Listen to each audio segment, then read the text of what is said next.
شروع کرتا ہوں اللہ کے نام سے جو نہایت مہربان اور بے حد رحم والا ہے۔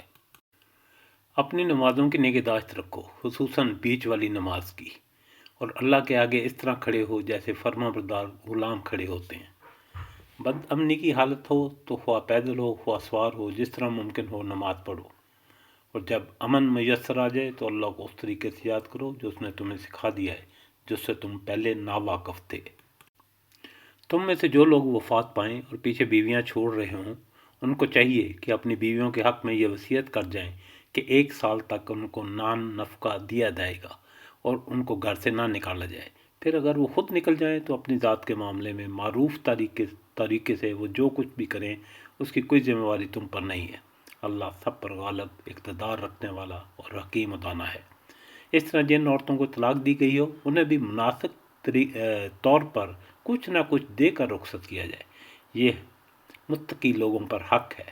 اس طرح اللہ اپنے احکام تمہیں صاف صاف بتاتا ہے۔ امید ہے کہ تم سمجھ بوجھ کر کام کرو گے۔